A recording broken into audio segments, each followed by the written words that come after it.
In the dark, early hours near the Strait of Hormuz, tension rises across one of the world's most sensitive waterways as a dangerous standoff unfolds between global powers. A Chinese oil tanker attempts to move through a naval blockade while Iranian support units maneuver along the coastline, creating an atmosphere filled with uncertainty and pressure. American naval forces monitor every movement carefully, knowing that even a small mistake could trigger a much wider crisis. Advanced aircraft, surveillance systems, and electronic warfare tools shape the unfolding confrontation, turning the sea into a battlefield of technology, strategy, and political signaling. What begins as a tense maritime operation slowly transforms into a dramatic test of restraint, coordination, and international power. A sudden rise in tension across Hormuz. The situation begins quietly, but quickly grows intense as radar operators aboard American naval vessels detect unusual activity emerging from the Iranian coastline. Multiple fast-moving contacts appear across the water almost simultaneously, creating confusion and concern inside the command centers monitoring the region. At the center of the crisis is a massive Chinese oil tanker attempting to force passage through the blockade despite repeated warnings. Iranian patrol units spread out across the sea in coordinated formations, moving swiftly while reconnaissance drones circle overhead, gathering information. The atmosphere becomes increasingly tense as both sides remain alert, unsure whether the confrontation will remain controlled or spiral into something far larger. American destroyers move into defensive positions while surveillance aircraft maintain constant observation from above. Electronic pressure and strategic positioning. As the operation continues, technology becomes just as important as physical naval presence. Chinese escort destroyers position themselves carefully near the tanker, using advanced radar systems and electronic monitoring to pressure American forces from a distance. Their goal is not open warfare, but rather to create enough uncertainty to weaken the blockade's effectiveness. American commanders respond by spreading their naval formation wider across the sea. This creates additional strain because vessels must now cover more territory while tracking multiple moving targets at once. Iranian coastal operators increase pressure by launching drones and fast patrol teams from several different points along the shoreline. Electronic signals begin flooding the battlefield. Radar systems scan continuously while communication networks attempt to remain stable amid growing interference. American surveillance aircraft, such as maritime patrol planes and unmanned reconnaissance systems, work tirelessly overhead, feeding real-time updates back to command ships. The first direct confrontation. The first major escalation arrives when an unmanned aircraft crosses dangerously close to an American destroyer despite repeated warnings. Commanders interpret the move as a direct security threat. Defensive systems react immediately, destroying the drone before it can move any closer. That single moment changes the atmosphere completely. Electronic systems aboard nearby escort ships instantly shift into combat tracking modes, increasing tension across the region. Within moments, new missile tracks appear on radar displays, forcing American crews into emergency defensive procedures. Inside the command centers, operators work rapidly to identify incoming threats, while advanced combat systems calculate interception paths in real time. Defensive missiles launch almost instantly, lighting up the sky as they intercept incoming projectiles before they can reach their targets. Swarm tactics and battlefield confusion. As the hours pass, the confrontation grows far more complicated. Iranian fast boats, drones, and coastal support units begin operating in larger numbers, creating overwhelming activity across the water. Rather than relying on a single concentrated push, they spread out widely, forcing American systems to track dozens of separate contacts at once. The sea becomes crowded with movement. Small vessels dart through the darkness, while drones fly overhead, attempting to disrupt coordination and stretch defensive resources thin.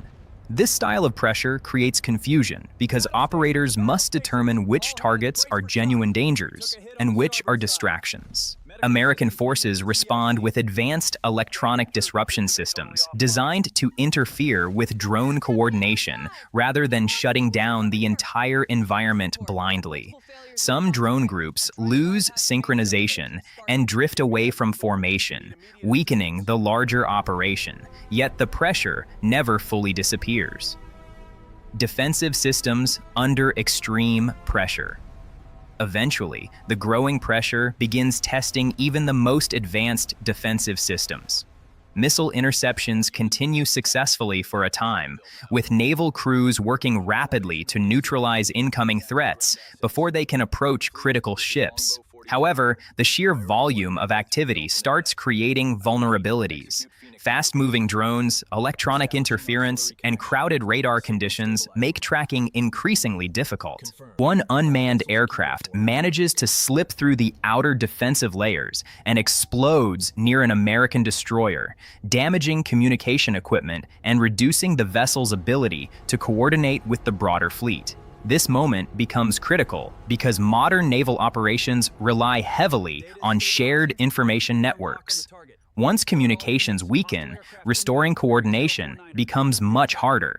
Confusion spreads temporarily as commanders work to rebuild stable connections.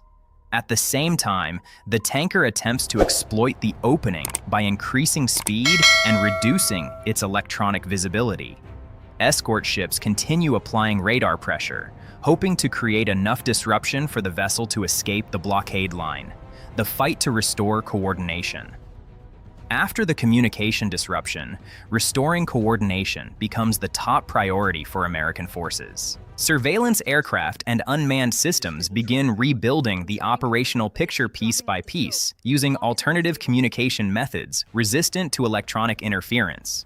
An airborne command aircraft acts as a central coordinator, collecting information from multiple sources and redistributing it across the fleet. This allows damaged vessels to reconnect gradually with the larger network, despite earlier disruptions. At the same time, long-range reconnaissance systems track the tanker's heat signature as it attempts to move quietly through gaps in the blockade line. Advanced targeting and surveillance technology become essential for regaining situational awareness.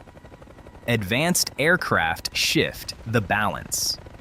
As dawn approaches, stealth aircraft enter the confrontation and significantly alter the balance of power.